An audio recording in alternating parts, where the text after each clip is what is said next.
Hello and welcome to another edition of the Paranormal Concept Show, exclusive to the Paranormal UK radio network. I'm your host Paul Rook, and as always we are joined by the stupendous Kerry Greenaway and Richard Clements. Hello guys.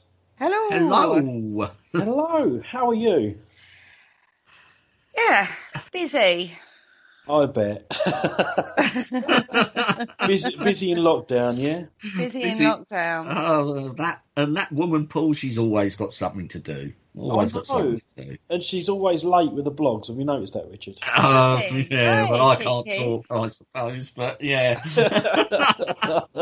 All I'm saying is at least you got one this time without nagging me. No, that's true. Absolutely. I need another one by tomorrow. Do you know that? I was thinking that. I'm probably owe you about 4, don't I? Oh, dear. Oh, dear. What topic have we decided to go with tonight? Well, we were talking about last week bonfire night, weren't we? And we came up with James I, and he wrote Demonology, which started off the witch trials, which led us down to a discussion point regarding witches and the history and the beginnings of it all and stuff like this. So we couldn't talk about this kind of topic without bringing our lovely producer, Mr. Andy Mercer, back into the room, because if anyone knows anything about this sort of topic, it's him, right? Yeah, absolutely. I hope so, yeah. So I think we should introduce Andy now. Let's hope he's here. Andy? Yeah, I'm here. Yes, Oh, I'm good. here. Come out very from quiet. behind the chairs. Come on. Yeah. The fireworks have stopped. You can come out behind the cupboard now. We've had 3 days of them around here, bloody fireworks. Kids are running around setting them off, which is not good. Yeah, we've got the same going on down here. It's driving my poor dog crazy. I can imagine. Bless him. So, Andy, we're talking all about witches and stuff like that, and it's a very complicated kind of history, isn't it? But let's go to the early stages of witchcraft, which basically the first sort of knowledge we've got of this is from grimoires, isn't it? Well, sort of. I mean, you can talk about sort of shamanistic practices that go back thousands of years into prehistory, which you could say shamans or witchcraft have a certain kind of similarity in the terms of working with sort of energies around and that sort of thing. So, I mean, you can't really have a history or origins of witchcraft because it's just sort of been a thing for a very long time. But, I mean, if you want to sort of start from the sort of Middle Ages, if you like, where some of these grimoires first appeared. Now, grimoire is a book of magic, of course. Some of them may appear have been used by some so-called witches. Others are more kind of folk practices that you wouldn't necessarily divide between medicine, if you like, and magic. There's quite similar, really. So it's one of those things you can't really position a particular point in history where witchcraft begins. But, and I mean, you can talk about things like where they're organised witch groups, where they're covens, that kind of thing. And really, there's not a lot of evidence to suggest anything of the kind. It was often more individuals working by themselves rather than organised groups. It's one of those things that you kind of can look back into history and sort of point at what might be seen as witchcraft practices, but they could also be seen as just herbalists and collecting herbs and herbal remedies, casting spells, that kind of thing. Again, it's more historically anecdotal information rather than anything concrete that we can actually sort of lay our hands on as into origins. I mean, going back to what you said at the beginning with King James and his book on demonology, that was the kind of period in the 1600s where witchcraft practices were being seen as being more prevalent, shall we say, than they actually are, and would have been considered to be more dangerous than they actually were. But there's a lot more going on in those sort of times. It was often a way of getting rid of people you didn't particularly like, accuse them of practicing so-called witchcraft, as in define what the Bible said. And King James's book sort of codified the ideas of what could be taken as witchcraft, if you like. That was a kind of put together of, well, this is proof of witchcraft, that's proof of witchcraft, this is what you should look out for demonic possession and that kind of thing, without any real evidence to say any of it was actually real. It's a confusing time, shall we say, because there's not a lot of records of that period that you can really sort of say, well, there's this bit of proof, there's that bit of proof. I mean, around a similar time frame as King James's book, there was also The Discovery of Witchcraft, written by Reginald Scott, but his is the refutation of witchcraft. It isn't proof of witchcraft. What makes his book particularly interesting in the 1500s is that there is a large section of it that does include so-called magical spells, and some of it is clearly drawn from grimoires. But it was the first time anything like that suggesting that witches were using this stuff ever appeared in print. It's sort of almost like it was taken as read. This, of course, is true, but it's suddenly appeared now. It's a funny one, because it's almost, I mean, there are books about trying to trace the origins of Scott's witchcraft book, because it kind of pops up all of its own, if you like. There's little bits of pieces of evidence, but it's a little odd in that respect. But yeah, it kind of began that sort of reaction to witchcraft in more than the 1600s, around that kind of time frame you guys were talking about last week. So what's the very first grimoire? Is that the one you talked about? Is that the first one? Well, it's difficult to give a time and a date, because I think we really need to establish that the witches don't use grimoires, or didn't use grimoires. They might do now retrospectively, but they didn't in those days, because most of them wouldn't be able to read. You're talking about material that was not readily available at all, if available at all. It was very much, grimoires of the old were handwritten, but they were written by scholars, if you like. It's more what I've said to you before about high magic and low magic, or folk magic. There's a difference. Grimoire magic is more ceremonial high magic. It's the sort of thing that was practiced by richer people, the gentry, if you like, if it was used at all. It was much more that kind of thing. Low magic, or folk magic, is much less structured. It wasn't sort of, they didn't have particular books of spells. It's one of those things that you see on TV and in movies these days, those ideas, but they are modern ideas sort of sent back in time. There was no evidence of it being that way. I mean, you can talk about grimoires themselves. They kind of pop up around about the 1400s early on.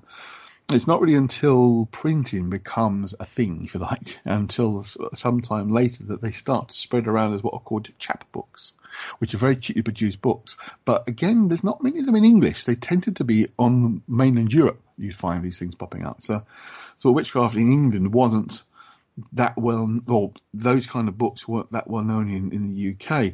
And to some extent, the original Scott's book I mentioned before, The Discovery of Witchcraft, he draws information from those medieval grimoires, the chapbooks that popped up, as I say, in Europe. But you know, he was a scholar, he was an intellectual. He could speak other languages, he could read them. You know, your average sort of Auntie Joe down the road in some small village somewhere, she wouldn't be able to read English, much less Latin. So, you know, how the kind of spells that sort of lone witches of those days would have practiced were very much their own thing. It might have been handed down through the family, perhaps, or it was their own kind of researches into sort of spell crafting and herbs, that kind of thing. It's not that they didn't draw information from pre-existing texts. The text existed, but it wasn't the sort of thing they would access or got hold of. You know, the grimoires we know of now, like the Book of Solomon and Goetia, etc., they didn't really pop up until the 16th, 17th century. There are earlier versions and pieces of them exist, things like Trithemius' Stegonographia, which is seen as the origin of some of the Goetia stuff. But again, that was written in Latin in sort of Central Europe by Trithemius. You know, that wasn't the sort of thing you could get hold of easily at all over here.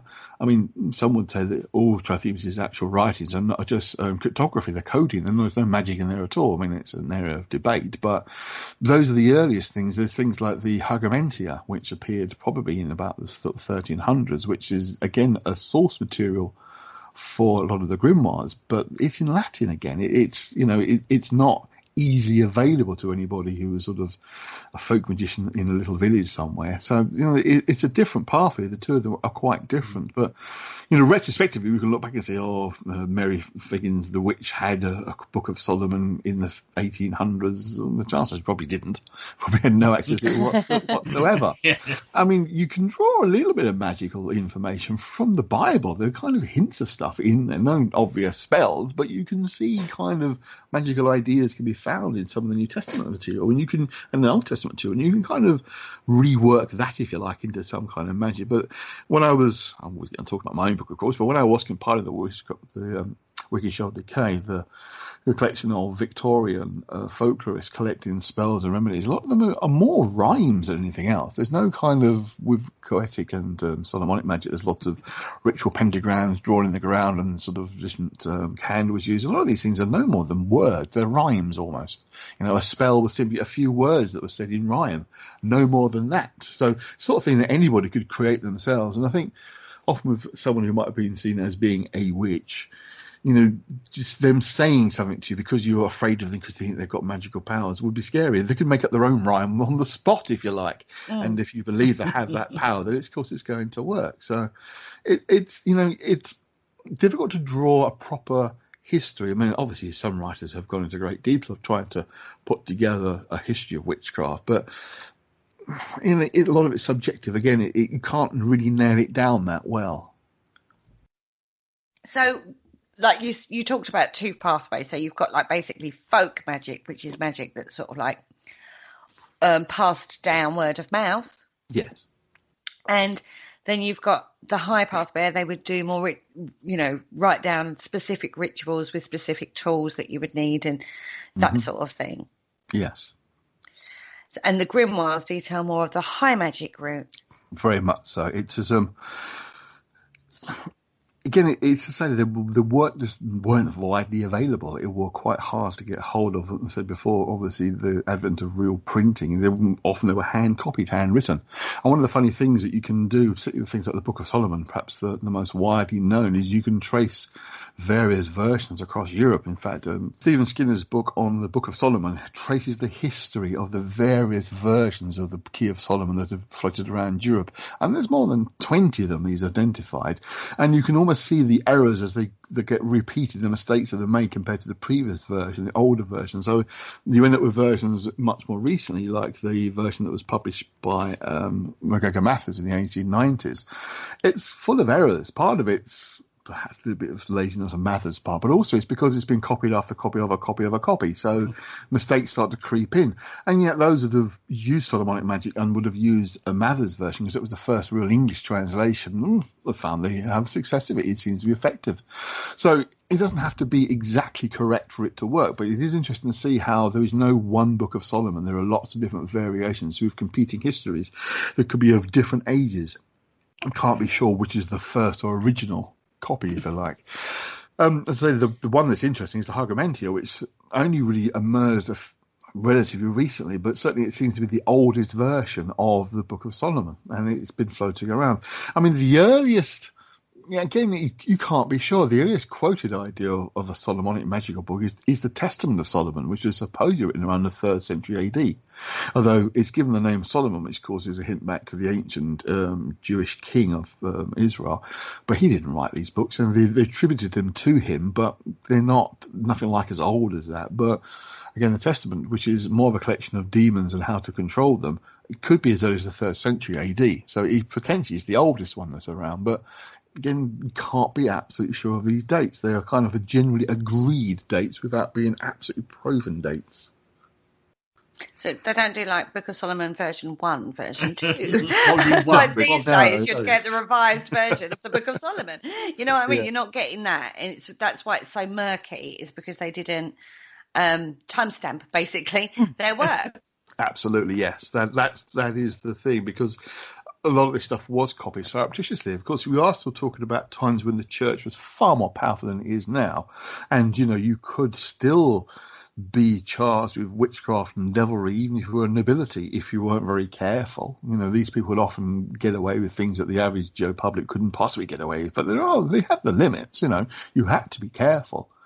But it's a difficult one to really trace a really defined history of either pathways, either the higher ceremonial magic or the low magic of your little village witch. But, you know, one of the things often is talked about in the history of witchcraft is that there is a long, well-established history of covens practicing across Europe and the UK, and just there isn't.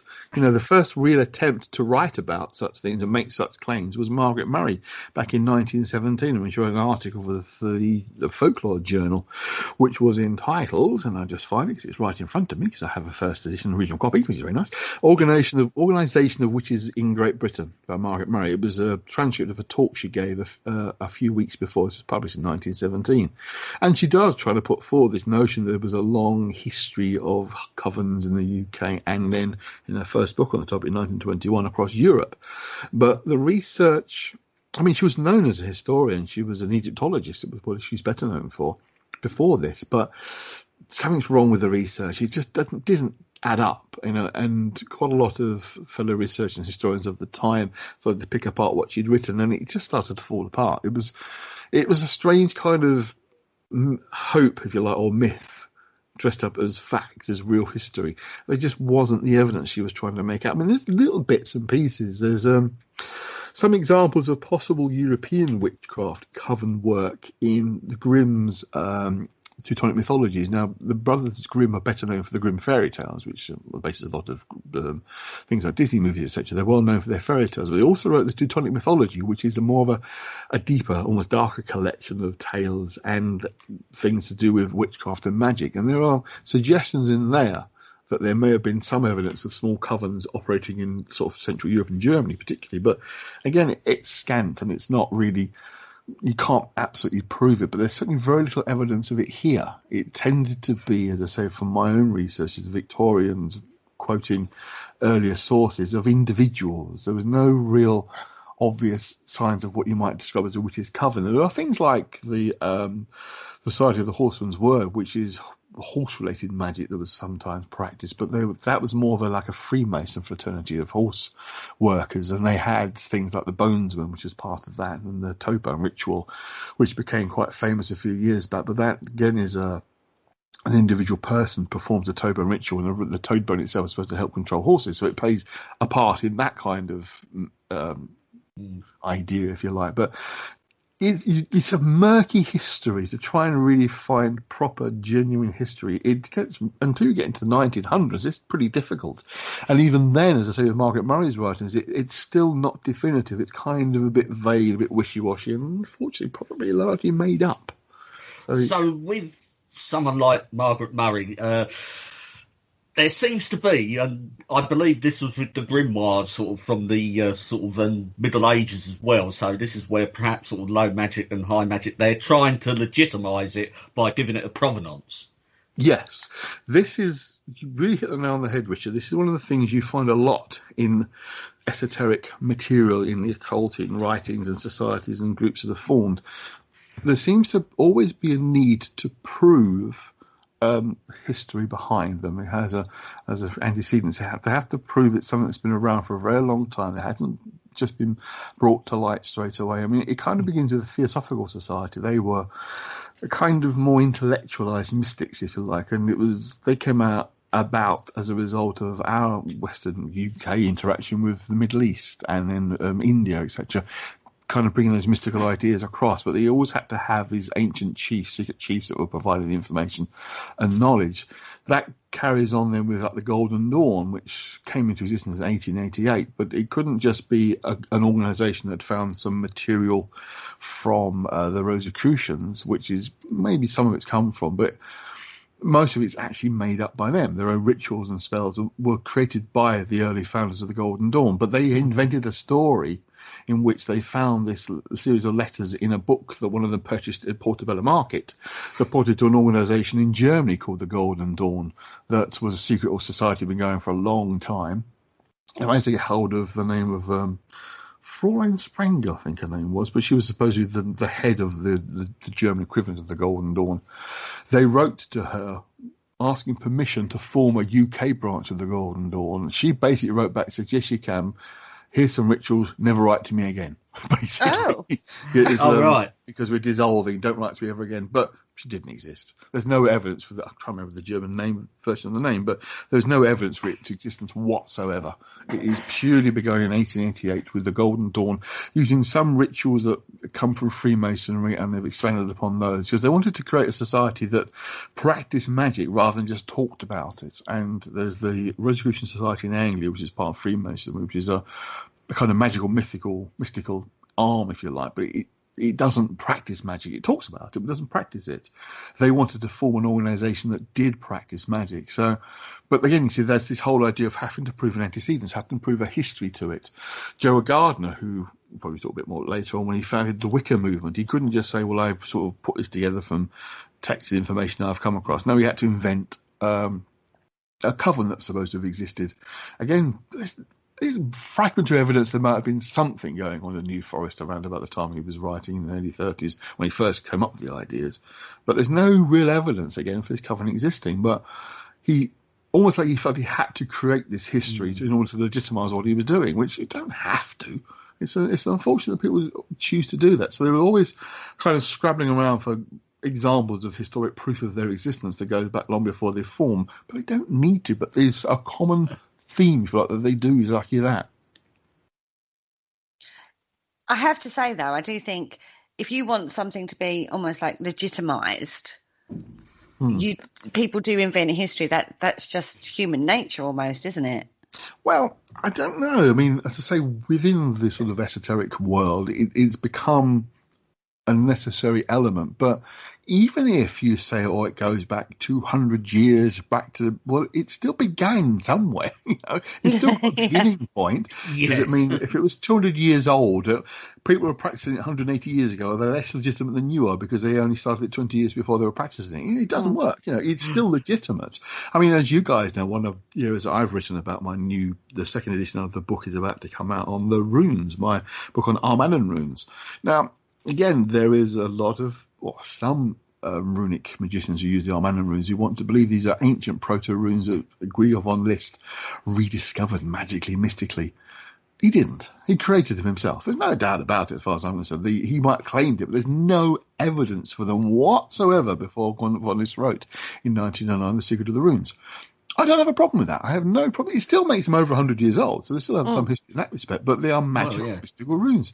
They're not ancient. They don't need to be very good, to be usable. But there are those that will say, oh, no, these are the proto-runes from the beginnings, dawns of time. They're the earliest versions. That makes them more legitimate.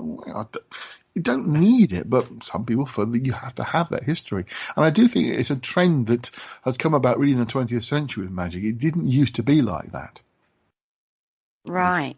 So going back to folk magic, that kind of evolves from healing, doesn't it? The healer in the village, know about herbs and stuff like that, and be very in tune with nature and the cycles and stuff like that. And that sort of folk magic is sort of where it evolved from. Am I right in thinking that? Yes. When it comes to things like herbal magic and folk magic, in that respect of use of herbs, you're on much more surer footing, historically speaking. There are certainly documents that we can date back to Middle Ages and earlier that do talk about herbs and magic.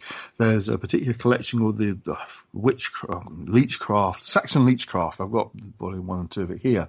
They go back to very old, ancient times, if you like, back to the time of the Saxons, obviously, from the name of it. It's written in Old English. And the manuscripts themselves are centuries old. They are definitely examples of magical practices with herbs, or what herbs can do magically. Now, some of it, of course, is basic medicine now that we've recognised as being herbal medicine that is actually working and effective.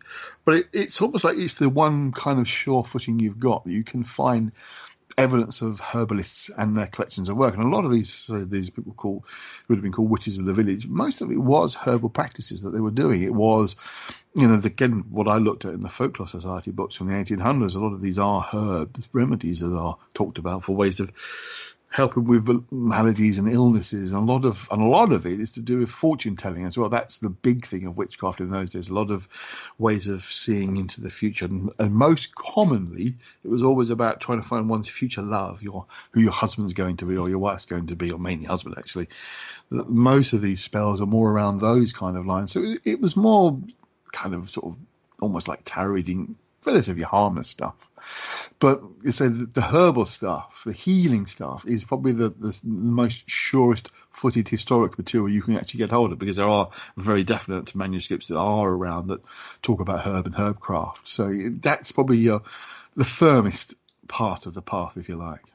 I mean, when we was looking at the origins of Halloween and the Celts and the leader, the seer, shaman, Druid, whatever you want to class them as, their leader would, be very much involved in this kind of practice as well. And when you start looking at it, you can see threads coming through from all of these different cultures. And this is low magic. This is low magic, not high magic. So, this is where we start to see a very definite difference between the different methods of approaching magical practice. And it's fascinating actually to see that evolution through. and that it still went on in villages all the way through, didn't it? But this is where it created that cultural and political issue in regards to the church, wasn't it? Because the church obviously held power. And talk to us a little bit about that side of things, the cultural and political landscape, where they was trying to subdue the folk magic. It's an interesting thing that often in modern times we almost have the idea of magic and witchcraft versus or against opposing the church. It was not the case at all in the sort of older times, if you like, certainly in sort of the time that I was talking about, the sort of 1700s, 1800s. It could very much be a folk magic practitioner, but also go to church on Sunday. There was no problem with the two. They didn't seem to be conflicted. Because if you think about it, going to church is all the kind of high theory of God and that kind of religious worship. Whereas magic, for these people, was practical, down-to-earth, day-to-day stuff. There was no conflict between the two at all. The idea of what's called the dual observance.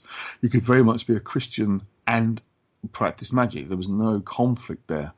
As long as you didn't kind of step out of line, if you didn't become too obvious, if you didn't do anything too publicly, if you did, you were then seen, of course, on a number of levels. The problem with the church, first of all, the church would see anything magical as being ultimately the work of the devil anyway, instantly. There was no argument there. But also it was a threat to their authority. The church was the absolute authority and power. They're the only ones who could grant healing. They're the only ones who could sort of save you. So anyone who was doing something that appeared to be usurping the power of the church was in trouble. So for the individual practitioner of magic, it was okay to do the two. For the church, less so. Although there are examples, I can't go into a lot of detail here, but there are definitely examples of church vicars who also practice magic, because they didn't see it as being particularly a bad thing. Because often you're dealing with people who were ill, and this is commonly the only way they could get help. There was no NHS, there was no medical services available, and sometimes it was illegal as well. There was no law or legal redress to do with something. Obviously there was law, but there was no one to enforce it. There wasn't any village bobby around, so sometimes the threat of being cursed through magic was seen as sufficient to people to admit a crime. That they would be cursed, they would be in trouble, a spell would be put against them if they didn't confess to the crime or didn't come forward. So there was a way of keeping people almost in line as well, and the church played its own part in that as well.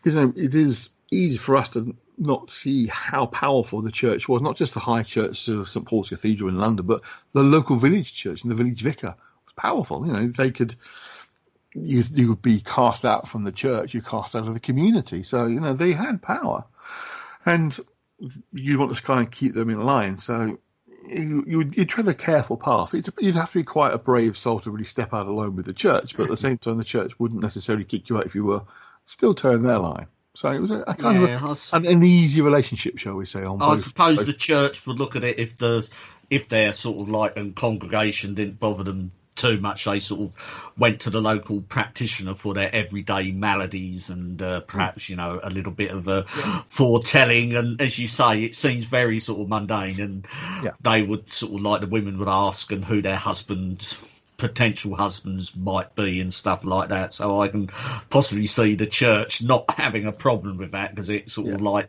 leaves the church to do its more sort of churchy stuff. Yes. It was safe. What a common spell you come across is things to try and help crops grow and for the cows to produce more milk. So it's beneficial for the village. That was seen as helpful magic, and the sort of more negative malady magic was something different that was much more sort of hidden away. But again, still existed, still practiced. But you could sometimes find the particularly the older woman who was seen as the witch, her power could be legendary. And it could be opposing the church, and it could almost be like a battle between the witch of the village and the church, who was actually more in control of what happened in the village. And, we took a small rural community. The church was quite detached from like sort of higher authority. You might never see the local bishop maybe once every 5 years or something, Wasn't a common feature. And sometimes, it was almost as if it was a kind of a mark of power to say that she wasn't afraid of the church. It was often she as well. It was a common thing in witches tend to be women, but not always at all. A lot of male witches, if in sort of inverted commas, were present. They were more kind of what you'd call the cunning man of a village. Mm-hmm. They were more Wise Woman and Cunning Man was a better terminology. That again, you can kind of split between the idea of a witch and a wise woman. The wise woman is beneficial to the village. She's the one that does care about it and looks after the crops. The witch is someone a bit more, not so nice. But again, it's not a cut and dry, precise division. You do get slight sort of crossover because you can see sort of like the older, wiser sort of woman, because there's a lot of talk, about midwives, and they would have been older, experienced women, wouldn't they? And and there was like an association, if you were a midwife, that could carry some sort of a sort of darker power behind it. Yeah, that would be a common practice of the wise woman of the village, would be very often involved in childbirth, because again, there was no health service, there was nothing, so they would play their part in that. Paul? Yeah, as Richard said, there is some sort of crossover, isn't there? Because I've noticed, as you've been talking, I've seen, like, from the origins where it's almost like trial and error to try and find things that would heal people. So, like, they have an upset stomach, they would find something that would cure that. So it's gone from that, and then you brought into religion into it as well, and it almost seems like it's a mishmash of religion as well. Because, absolutely. Going back to maybe like the Romans and the Greeks, they had separate gods to pray to for different things. For like like crops. If they wanted crops to grow, they would go and pray to their Ceres or something, I think it was called. Their god. So it's sort of a mishmash of all this magic stuff. Oh yeah, absolutely. As I say, you can draw stuff from the Bible that can be seen as useful for witchcraft practice.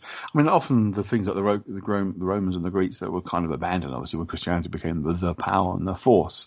But it is, there's no sort of one special book of magic you can go to that all these people use. Not what you do today, because the bookshop will get you your spell book. But in those days, it didn't happen that way. It was often remedies that were handed across from sort of family to family, and so that sort of the area of. I think that's why it's so hard to pinpoint it to particularly one place or one person to actually start this whole magic thing off.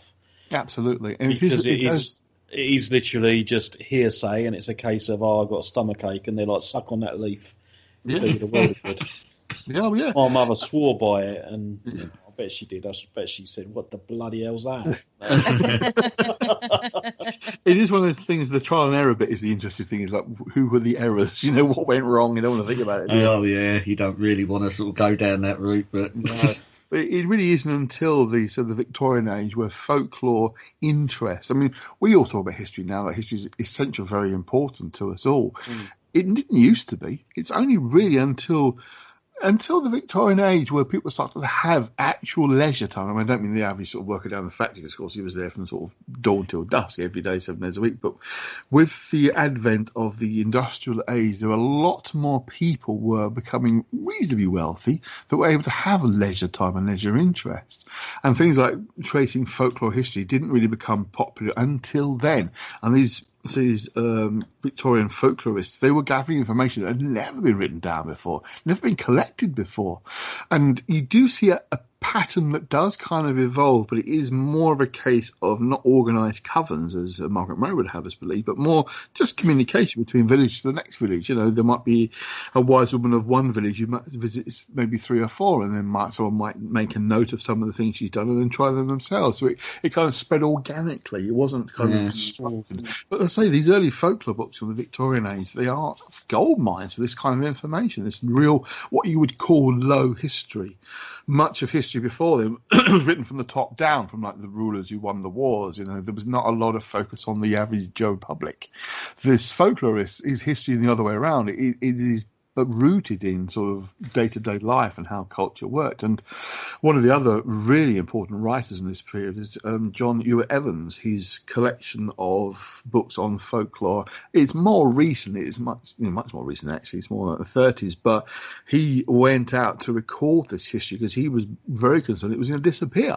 And he writes a lot of stuff that's more to do with like horse magic. Is one of the things that crop a lot in his writings. But it is source material for, again, older magical practices that may have become lost in the modern age. Excuse me. So we've got this mishmash that's evolving through. When does it start becoming more in conflict, should I say? When does the sinister side of this come through, that it becomes out of favour to be the local healer or local witch? When does the terminology of this change? Because, you know, up to now it sounds very positive. You know, they're able to practice, they're going to church, everything seems in balance. You know, so when does this change into the more sinister tones of you're a witch kind of thing? I don't know, to be honest with you. It's kind of hard to pinpoint because, in the conversation we had before we did the show, that it is much more to do with politics than it is to do with actual practices. It was more to do with control. You know, it gets quite complicated. You're tying things like the Spanish Inquisition, all that kind of stuff. The Spanish Inquisition is often seen as this Catholic faith in mainland Europe, not really here, but trying to destroy the magic of power of witches and that kind of stuff. It's not really true. That was more about the battle between Spain and Rome for the power of Europe. Which was ruling over the Pope in Rome, or the Spanish royal family were controlling the Catholic Church, if you like, who was the more powerful. And these people kind of get dragged into it. I mean, you've got things like the Manifest Maleficarum, which is the Hammer of the Witches, which is how to find witches and how to burn them and destroy them, as if there's millions of them all over the place. There's not. You know, it becomes a way of just sort of getting rid of people you don't like very much. You know, the strange old crone at the end of the village, or the person who's got more land than you've got. You know, we're accusing of witchcraft. It'd be believed because of this Spanish Inquisition that's going on, and they'll be got rid of. You know, it didn't happen here so much, but it's still present to this idea of you call someone a witch, off they go. I mean, a good example, of course, is Salem in Massachusetts. What happened there? Again, it was more hysteria. It was more about, there's some theorising it was some kind of illness that was causing delusions that actually caused a lot of these things. But again, it became the case that, the church trying to control these people. So if you point the finger at someone and say they're a witch, automatically, you know, he's definitely a witch, they get burned at the stake and killed and what have you. But again, the actual records show there were nothing like as many deaths as we are led to believe. And again, in Central Europe, again, there was far fewer actual deaths than actually really occurred. We have this sort of bogey monster here of Matthew Hopkins, Witchfinder, you know, finding and burn. But he's a bit of a mystery because he kind of pops up out of nowhere and then disappears again. You know, it's almost like, did he actually exist as one person? He's like an evil version of Robin Hood. Lots of competing versions of the story, and all these hundreds of people he sentenced to death. And again, there's no real record. There's a few people, again, more kind of people that were irritating, want to get rid of more the weirdo at the end of the village. They're the ones that were being killed off. There's a lot of, it's a lot of conflation of information kind of merged together and confusing because there's not a lot of actual written records again. So how did we get from Spanish, and conflict, with the Pope to what became an horrendous time in history where you say there's not as many as you think. There's still a hell of a lot of women did get killed. And these are folk people. These are not rich people that have got power as such. So how did we get from that to that? You assert dominance of the church again. It's how almost a fascist state acts. You gather up a few people, doesn't matter who they are, execute them in the middle of the village, and the rest of the village will do what you're told because they've been, you see what happens if you don't. It's power. It's all about power and control again. And these were easy, vulnerable targets. Little old woman, living on her own. Who's going to stand up for her? Nobody. So we'll burn her, you see some of the old Hammer horror films, it's always this sort of buxom young woman, she's been accused of witchcraft and gets stuck on the stake. It didn't happen that way. The reports that exist, not there are many, but reports that do exist, it was often the old crone at the end of the village who wanted to get rid of. She's an old woman, her husband's died, and she's controlling the land that was his, and someone else wants it. She's a witch, get rid of her, burn her. And of course, then she's gone.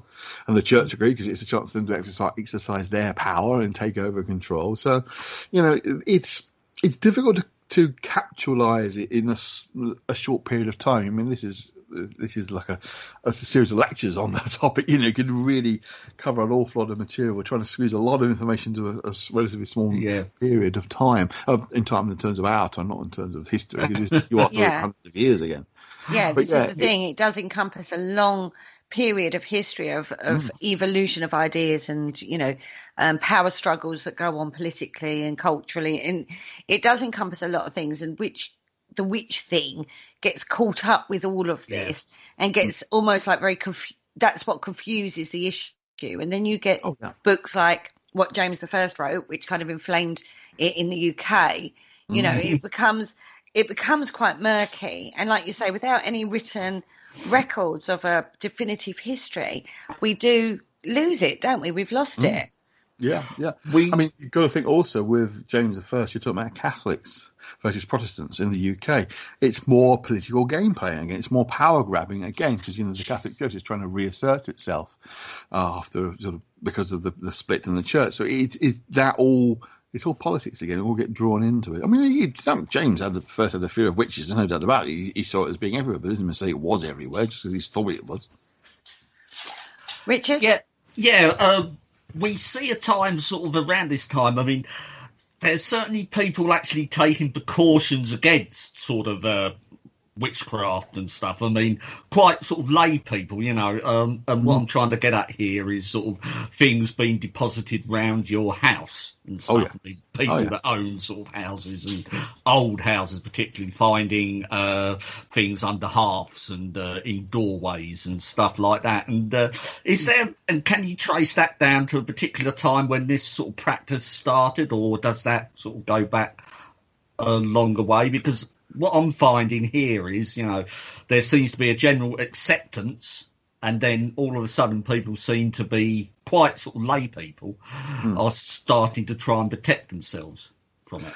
Well, it's a difficult one because you can find these kind of household magical spells to protect the home and the hearth go back to prehistory again. You're talking about this stuff in Babylonian, Sumerian periods of a similar kind of thing. Often a common thing in Babylonian times was called the devil bowl, which is a bowl with inscriptions on the inside, which you then turn upside down and put in the front of the house. It's sort of buried into the ground. It would trap any devils and demons trying to come into the house, into the bowl itself. So, I mean, they're ancient. They go back thousands of years. So it's a practice that's gone on for a long period of time. You can't find a definitive point when this sort of practice begun. But the idea of luck and charms and tokens are all about trying to control the elements around us, trying to control things we don't understand, trying to find ways of controlling these things and protecting the home by supernatural means. If you protect it because you believe it's going to work and the person in the village thinks this stuff works, then of course they're going to be believing that it's going to affect them. You can go down to a deeper level whereby I think you can find that these things do cause atmosphere to change. I mean, this is again probably another interview entirely, but the idea of how magic does actually alter the local energy field around a place and the situation and people. I think there's real evidence that it does do that. How and why, I don't know, but it does seem to happen. So it seems quite, I can understand what you're getting at, because especially around houses and sort of stuff, sort of like the 17th century, thresholds are very important to protect, aren't they? Absolutely. It seems sort of like the chimney, sort of anywhere that has access to an open to the outside. And again, you have to think these are times where there was no police. There was you couldn't call, if you think your house is threatened or someone's going to break in, there was no protection whatsoever of the law. It just wasn't there. So you have to find other means to protect yourself. And if you remember, if these people firmly believe this sort of magic was going to work, it may well work because they believe it's going to work. But it's one of those things, you can try it. You've got nothing to lose if you don't try it and it doesn't work. If you don't try it, it's not going to work. If you try it, it might work. So what do? You might try it. God, that sounds like the lottery to me. There's got to be in it to win it, everybody. I think I've often found sort of, especially like the 17th century sort of bottles, which are sort of still found to this day in the Bellarmine sort of jugs and stuff. They seem to have the oddest ingredients in them, if you can call them ingredients. Usually I sort of tend to read it's urine, and it's usually a mixture of urine, pins and human hair. Is there any particular reason for these sorts of contents? of these Well, bottles. the pinning down of things with the needles and the pins, again, is a biblical thing. The idea of the iron can actually hold things down and hold the spirits back. Things like hair and urine, they're personal. They are.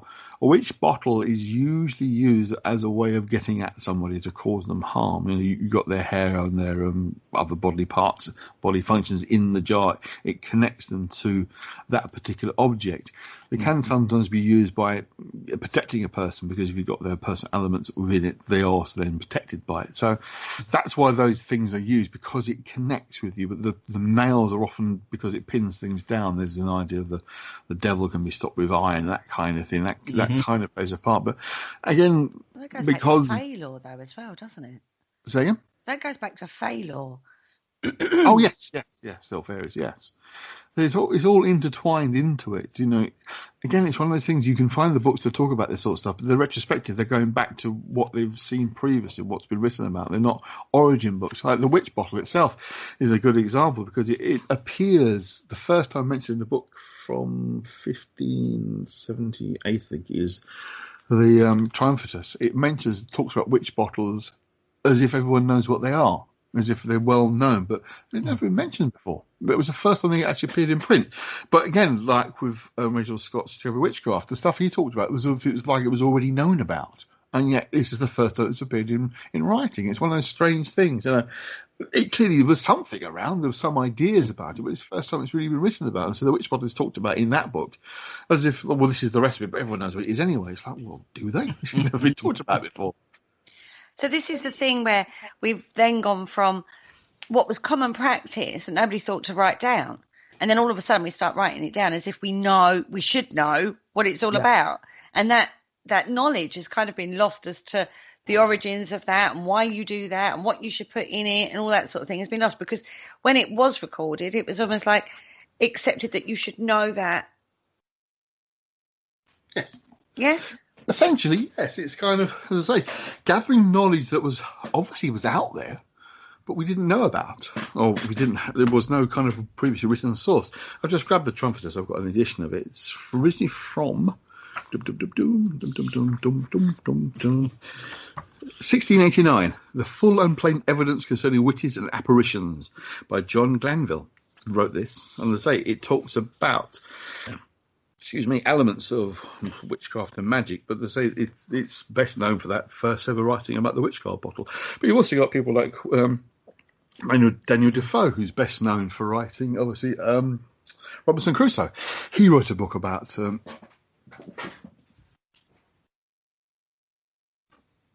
You ready to Right, grabbing a coffee again. All right. A System of Magic. On us. A System of Magic, which he wrote in, this edition was published in 1840. It kind of pops up, and again, it details stuff that seems to have been known or should have been known about for a long time. It's again, he was very much kind of folklorist of his own, in a sense. He used to like to go out to the country and recall what was around him. I mean, quite interesting, he also wrote about our part of the world, Essex, and the way he described us was quite disturbing, actually. Yeah, especially down your way as well, wasn't it? When he walked along the Thames Estuary. That is one of my favourite parts from that book. Was it a tour of the islands of Britain, isn't it? Yes, basically, yes.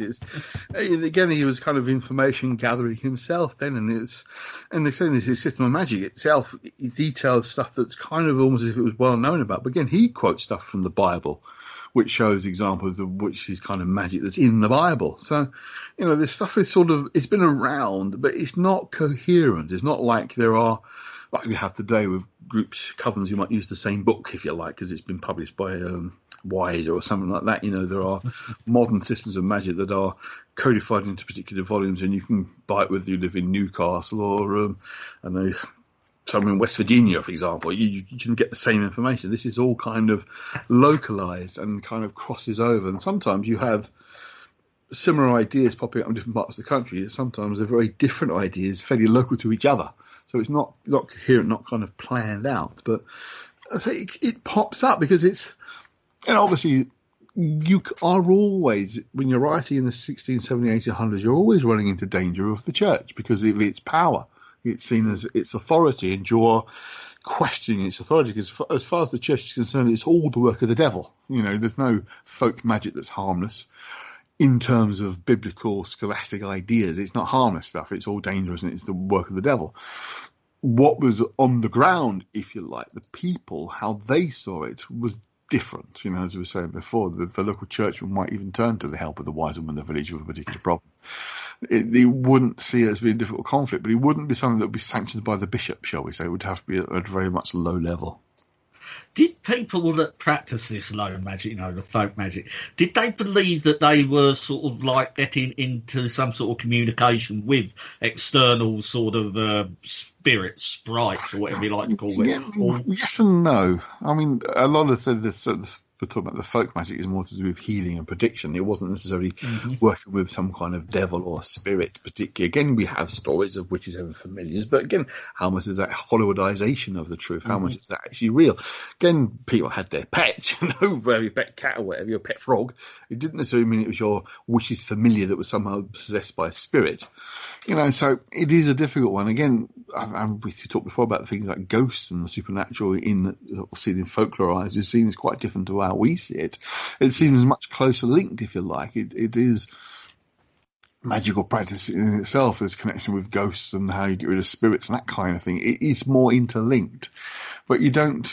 I mean, you could say it's one of the things that defines between folk magic and high magic or ceremonial magic, because ceremonial magic is designed specifically to deal with actual angels and supernatural beings, devils and demons, etc., whereas folk magic is less so. If anything, it's only warding off and fighting against. I mean, my book has got a whole chapter on sort of battling and getting rid of the devil and dispelling the devil's work, that kind of thing. So in that respect, it's quite closely aligned with the church.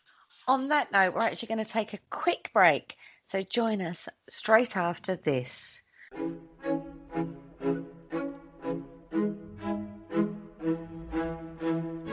Hello, Harry Price here. If there's nothing me and my friends enjoy more here on the other side, it is to sit back and relax and listen to the Paranormal Concept Show, right here on the PAUK Radio Network. Broadcasting a plethora of interesting and informative content for all your paranormal needs. Find them across social media to keep up to date with forthcoming shows and all their other adventures. Hello, is there anybody there? And welcome back to the Paranormal Concept Show, exclusive to the Paranormal UK Radio Network.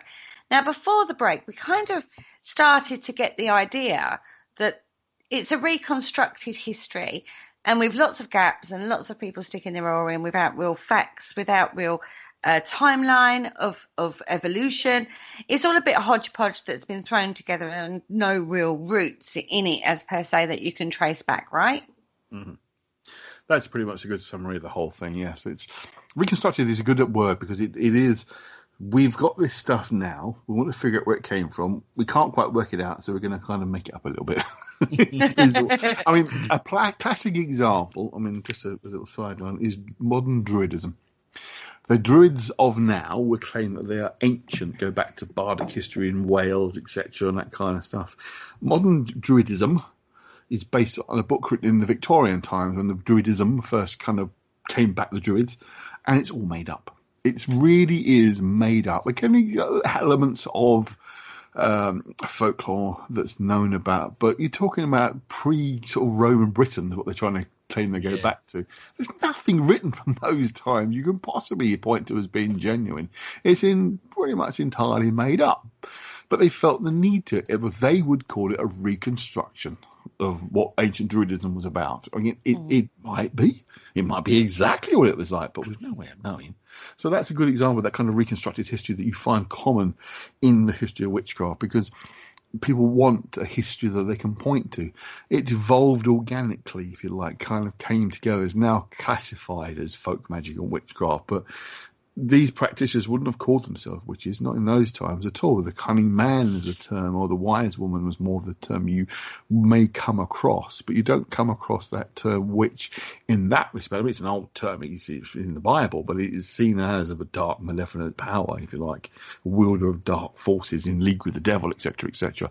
That's how witchcraft is portrayed by the church. So these people wouldn't have used that term. And it would be quite shocking to them. To us, it doesn't mean a bloody thing now, but in the old times, it would be quite a shocking thing to say someone's a witch. You mentioned a very relevant term there for what we're going to go on to talk about next, which was the Cunning Man. Now, we've got a very famous Cunning Man amongst us, or an ancestor of a very famous Cunning Man, don't we, Andy? It isn't really my great-grandfather. I just made it up. Did you? Oh, yeah, of course. No way. Yeah, sorry. You've heard it here first. Yeah. Totally had on that. Oh dear. Pretty nice if he was, but very disappointed now. Very disappointed. Yes, I've claimed it for many, many years. I mean, I have a bit of an odd history of my own. My own persistence is a bit strange, so there was no way of proving or disproving it was the case. But I would like to claim it was my great grandfather. But yes, we have what would be described as the last real Cunning Man, which was James Morrow, who lived in just down the road from us in Hadley. We're all in South Essex, of course, apart from, we're from South Essex, and not all of us are in South Essex at the moment, but we're all from the And yes, he was very much the cunning man of the village there, and Hadley became quite famous for his dabblings with magic. He was born in the late 1700s, 1785, and he lived in most of his life in Hadley in Essex, just down the road from here. He was a fascinating man. He interesting what we were saying before about use of Solomonic magic, etc. He was kind of a crossover. We certainly, from what little we have left of his own personal workings, is a single page, I think it's 2 pages, tell a lie, that come from a book that was written in 1809 called The Magus by Francis Barrett. Now, in the early 1800s, there was, again, as we were saying in the first half, a real interest in folklore and magic because of the rise of the middle class who had a little bit of income, it was spare beyond sort of paying for food, etc., and had free time to indulge in hobbies and interests. And an interest in magic, as I say, in the early 1800s and late 1700s, began to grow because it was something you could have an interest in, if you like. And Francis Barrett wrote, or compiled, really is a better way of putting it, a book called The Magus. Now, it's based partly on material from a guy called Cornelius Agrippa, who wrote the 3 books of occult philosophy, which was written in a while ago, the 1700s, and was published in his original German and was translated into English and became available over here. And it's clear that Francis Barrett borrowed heavily from that. Also some stuff from Trithemius I mentioned in the first half.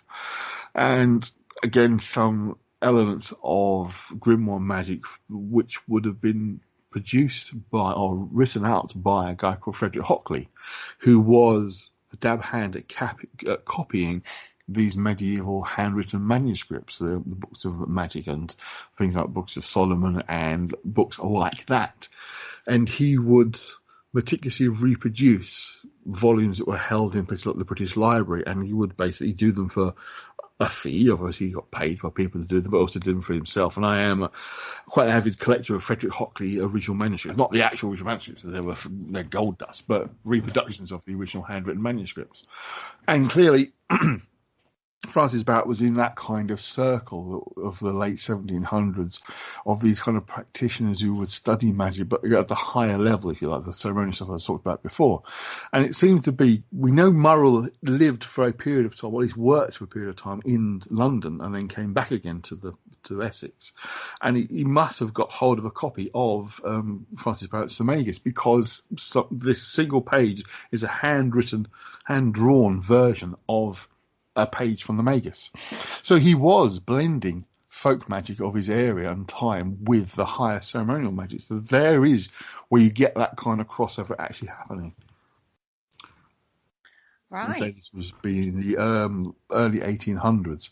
He was active. He was, again, kind of a doctor, but they weren't quite a doctor, if you like. He was offering local remedies, going back to the herb stuff we were talking about before. He clearly was a herbalist. He actually had a copy of a book called Culpeper's Herbal, which was published in the 1700s, and that is a book of herbs, but it also includes sections about times of the day and times of the month that are the best to harvest. for the most postage form. So that was a magical text in itself as well. So he was sort of educated to an extent. Oh yeah. I mean, he obviously could read and write, and had acquired some magical knowledge, partly from sort of locals, if you like, but also he was able to read and purchase and have copies of these texts, as I say. There is a reference, there's a guy called Arthur Morrison who wrote a book called Cunning Man, which is more of a fictionalized account of Morrow's life, but it's based around Morrow's life, and he believed he saw a Book of Solomon that was in the possession of Cunning Man, so James Morrow, Cunning Man. So he may well have had a version of the Book of Solomon, but he certainly had a copy of the Magus, because we've got a picture of him actually, his hand-drawn version of it. Right, so what do we actually know about Morrow other than his magical learnings on these 2 pages? What do we know of him as a person? A fair bit. He was married, had quite a few kids. He was seen as, he called himself the Devil's Master, which is a kind of indication of how he saw himself having sort of magical ability. He claimed to have been able to see from afar. He had what probably was a primitive telescope he'd made himself, but he could claim to be able to see great distances and travel at great speed, almost like teleporting. I mean, there are, again, anecdotal stories of him appearing in 2 places at once and that kind of thing. So he was seen as having great power and ability, whether it was real or was just kind of made up, God alone knows. But he certainly seemed to create that kind of image for people. Also, he was quite a damn hand at the witch bottle, as we were talking about before, but his was a very specific version of the witch bottle, which was very much to break curses. And if a person believed they were cursed, to go to him, he would have a local blacksmith who would make these metal bottles rather than glass or bellowing jars. There were metal bottles in which there were pieces of things like hair and urine, etc., that belonged to the person who believed they'd been cursed. And the idea was the bottle would be placed in a fire and heated until the bottle burst. And when the bottle burst, the curse would be lifted, and the witch, very much a witch who'd cast the spell, would either drop dead or appear at the door in great pain or great agony, tied in with the explosion of the bottle. Quite dodgy practice. Quite effective, apparently. Well, again, it was interesting because there's a little bit of evidence to suggest the blacksmith who he was using, his name completely slips on mine at the moment, but he may well have had certain magical practices himself. He may well have had links to the Horseman's Word because he was a blacksmith. You know, he was actually making horseshoes and may have been part of the Horseman's Word, because we know the Horseman's Word Society kind of originates in Scotland, but also made its way down to East Anglia, our very region. And it's possible this blacksmith, whose name has completely escaped me at the moment, was a member of the Horseman's Word, so he had magical connections of his own. But a little interesting story, he was quite effective and successful with these bottles, which probably had a hole in them to let some of the gas out. So when it did pop, it wasn't a big problem. Cunning Man's eldest son wanted to carry on his father's tradition of the witch bottle in particular and using the same blacksmith. But the blacksmith who'd made them for Cunning Man was no longer alive, so he used a different blacksmith, and they made a slight mistake. They didn't leave the hole in the metal bottle to allow some steam out. As a consequence, it was placed on a fire, waiting to break the spell. It exploded and blew down half the bloke's cottage. It blew the wall up. So it was like, I think I might not bother trying to follow my father's footsteps after all. So that was a common thing he was known for doing, was the witch bottle breaking of curses. But other things, he certainly had connections with another town which has become synonymous with witchcraft, Canuden. Regular visitor there, and probably had family in the area. Now, there's a very good reason why I mentioned Canuden, because there was another supposed cunning man who I personally believe is completely mistaken. He's become synonymous with the idea of the cunning man and folk magic of Essex, and that's a guy called George Pickingill. Now, George Pickingill grew up, again, was born in Hockley, lived in Canuden, but was about 50 years later than Cunning Man. He has been cited by a number of writers, including Gardner, Joe Gardner mentioned before, as being the source of some of the information about witchcraft, particularly in the 1960s when a chap called Eric Maple, who was quite a famous folklorist who was also a resident of Essex, started to write about Cunning Man. Pickingill. He is featured in the Folklore magazine, which Morrow was also talked about, and wrote separate articles for the local newspaper and a number of books, all talking about the magic of George Pickingill. The trouble is, if you look at Pickingill's life, there is nothing about him having any kind of cunning craft or running a coven or anything like that. In his own lifetime, he's only known for a couple of things. One of being very tall, well over 6 foot, having supposedly lived to more than 100 years old, although for actual fact it's unlikely he lived that long, and being photographed as seeing one of the very first motor cars in the area. There's quite a famous photograph of him standing outside of a little hut in his long coat, walking stick and hat, but it's only much later on he becomes identified as being this magical character with these great abilities and this coven that followed him. In the 1970s, a chap called Bill Liddell also wrote about him as having been this great magician who had links to Aleister Crowley and the Golden Dawn and all that kind of stuff, which is patently nonsense. But he's become seen as this magical figure for quite a period of time. But the trouble is, many of the things he's supposed to have done in his lifetime were exactly the same thing that Cunning Man did about 50 years before. So there's no doubt in my mind that the two of them in some have become mixed up. People believe that things that are supposedly attributed to Pickingill were actually the work of James Morrow 50 years before. It's been compounded even further by, and I have great respect for the guy in every other aspect of his work, but Professor Ronald Hutton has become very well known as being a kind of a historian of folklorist of witchcraft and magic. He very much is adamant that he spoke to someone who lived in Canewdon village when he was younger, to an elderly woman who told him all these sorts of stories about George Pickingill. Except if you do the chronology of Ronald Hutton's life and age, he was about 14 when he spoke to this very elderly woman about this George Pickingill character. Though I think it's quite possible that either the woman misremembered or was just telling this school kid little porky pies, little stories. There's no way of proving it because she's long since passed. But to me, there is a problem here, and it's compounded all the more by a particularly very interesting book that I've got a copy of, which is called Essex. It's Forest Folk and Folklore, written in 1928.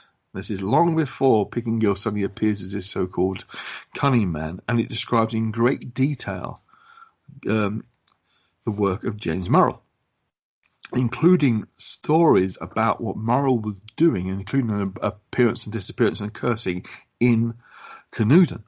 That is almost word for word what Pickingill is supposed to have done. But Pickingill was written about doing these things until the 1960s. This book was written in 1928. There's not one word about George Pickingill in here, about Essex folklore and magic. It's only talking about Cunning Man.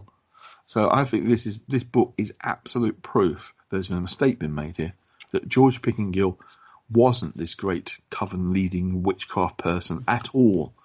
There's no evidence for it. In fact, you can go further. If you try to find George Pickingill the person, you can't.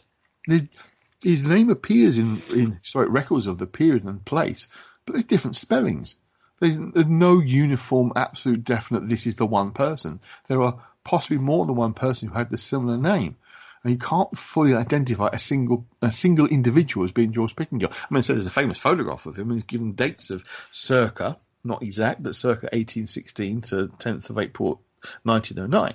But there's no definite way of saying this is the same George Pickingill that's always been talked about. And to me, it's been controversial. It's caused a little bit of issues a few times when it's appeared in print. But how do you convince this guy is not this great supposed Cunning Man, that George Pickingill was nothing of the kind? It's all Cunning Man, and the two of somehow got mixed up. In fact, a good friend of mine, Richard Ward, wrote a series of articles for a magazine called The Cauldron a few years back that really outlined in detail the case against it, and Ron Hutton himself responded to it, and there was a series of communication. Unfortunately, the magazine actually came to an end fairly soon afterwards when the publisher Michael Howard, who also claimed very much initially that George Pickingill was definitely the right man, he passed away. But towards the end, even Michael Howard, in one of his last books on magic and witchcraft, conceded that there may be something to the idea that the two have been confused. So for Michael Howard to say that's really quite significant. Ron Hutton tends to stick more to his belief that it was George Pickingill, partly because he's written so much about it. It's one of those things when you're an academic professor, you tend to stick to your guns on things, even if the evidence starts to pull apart, because it's all part of your image, if you like, as a professor of history.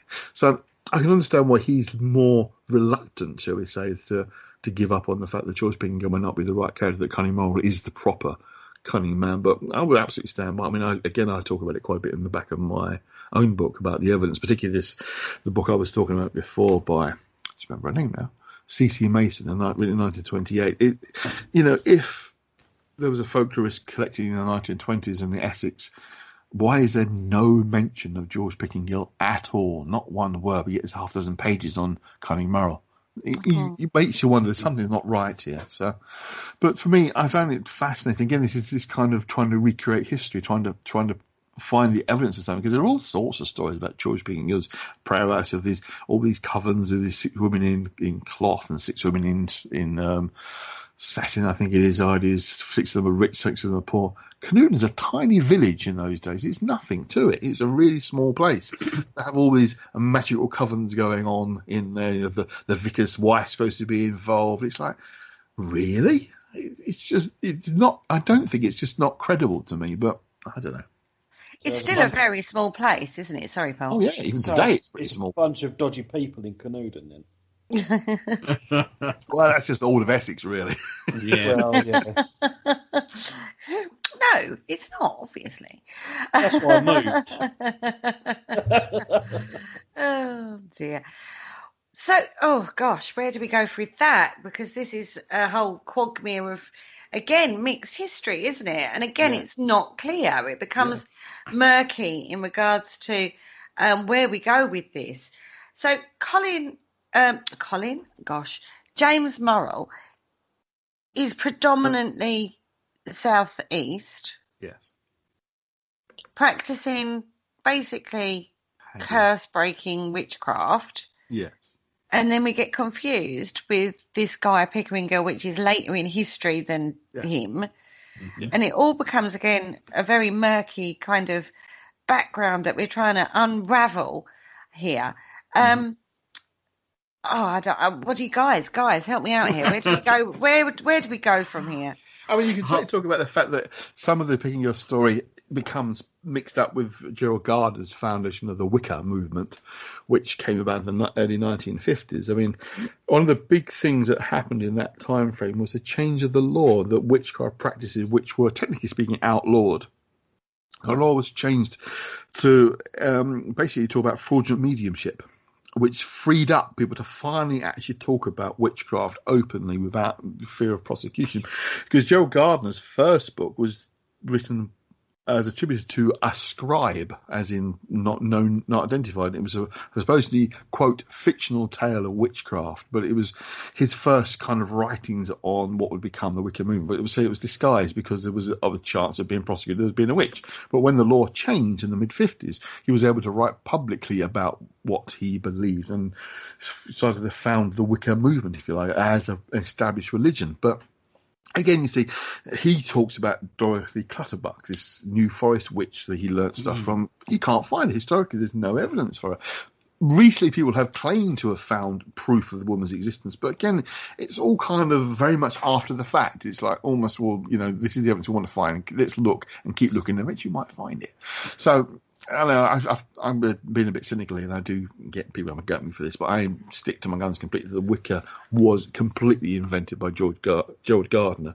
It's done a damn good job. I mean, it's really, it's the only religion that the UK has given the world, but it is, and it's established. It's got millions of followers throughout the world now, but it is a religion. It's not just a witchcraft practice. It's codified as a faith. You can actually put on the census you're Wiccan as your religion quite happily. It's accepted now as a religion. It's got things that believe in a particular lord and a lady. It's got it's got the deific spirits involved in it. So it's an alternative. It's not a Christian idea, if you like. But I tend to veer away from anything that's talks about lords and ladies and that kind of supernatural power. So it's not my thing at all. But it is. I mean, I've got first editions of his first 2 books in front of me here, Mania Witchcraft and Witchcraft Today. They're both expensive to buy and pretty interesting to read. But it's fiction. It's not far off fiction. It's putting his created, crafted version of magic down, of witchcraft, but it's borrowed from history in terms of, some of the stuff is folklore based, but it's not genuine, real historic magic, witchcraft, which is what he would have you believe based Again, going back to the beginning on Margaret Murray's article about these witch cults of Western Europe, which again is largely made up. I'm always fascinated to know why she decided to do this, why she created this. I mean, you know, she's known for her Egyptology, well respected for it, but the witchcraft stuff is strange. Why she suddenly went down this path of this constructed history. But do you think that she came across some information that hadn't been privy to the public before, and that's what drove her? Part of it, I suspect, yeah. She believed she'd found evidence of stuff, and you know, you found a few fragments of stuff and started to build a whole picture from the bits you've got without any real proof that it's there. And as I say, other contemporaries of her have tried to follow the tracks and just can't find this information she's talking about, this evidence she's brought forward. I mean, in the early part of the article, I'll just put it down now, I've lost it. She does outline, I'll read a couple of examples of historic evidence that she's found for this witchcraft practice. And as I say, from these few bits and pieces that she's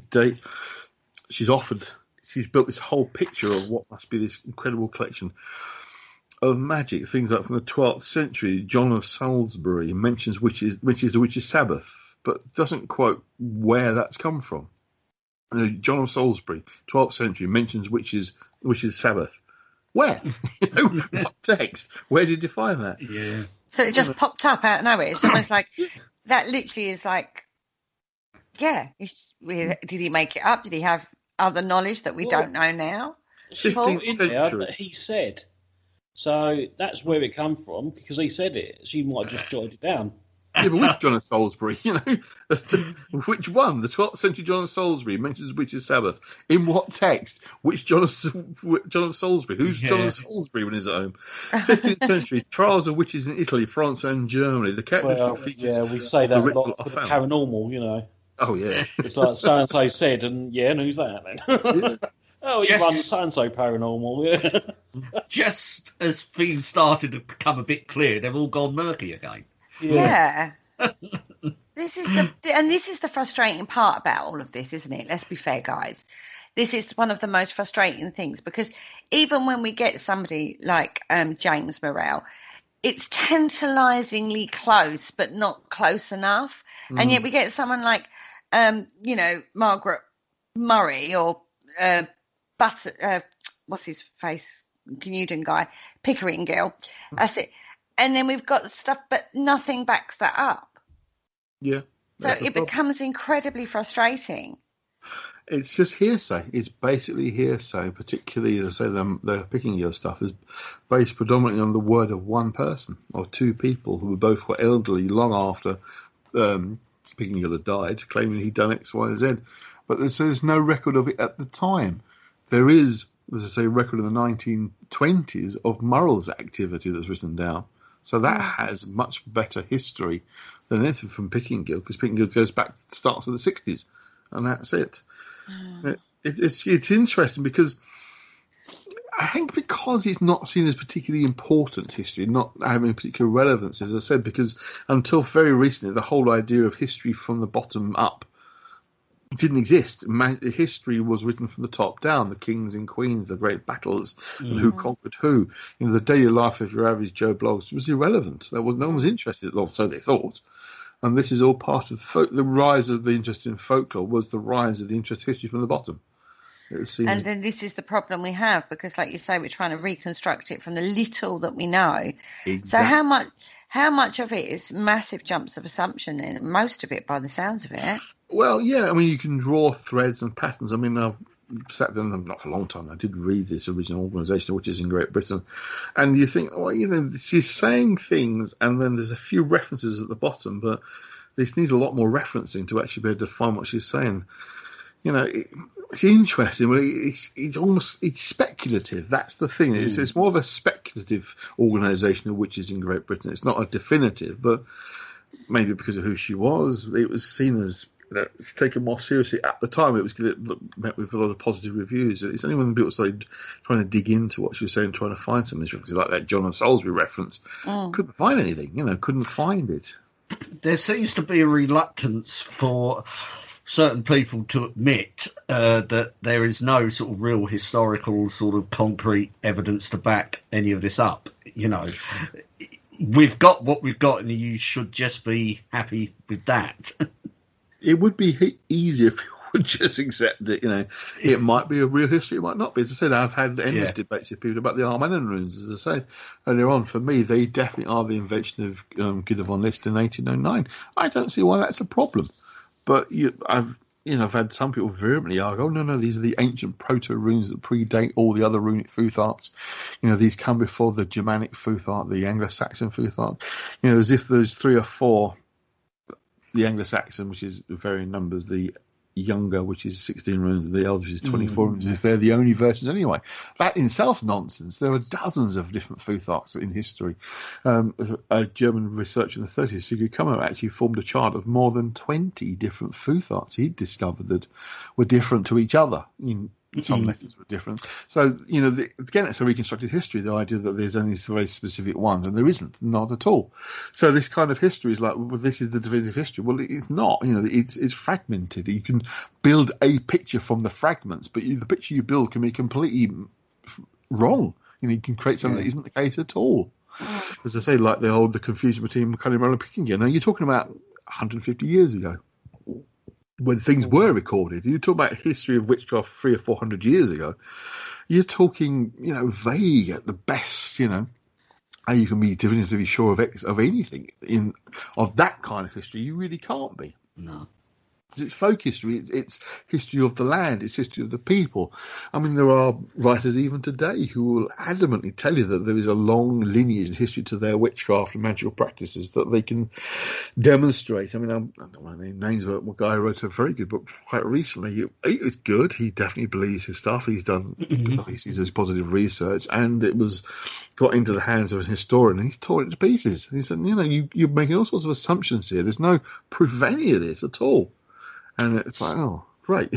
So let's bring it up to the modern day. I mean, the individuals that practice witchcraft today. What is modern witchcraft today?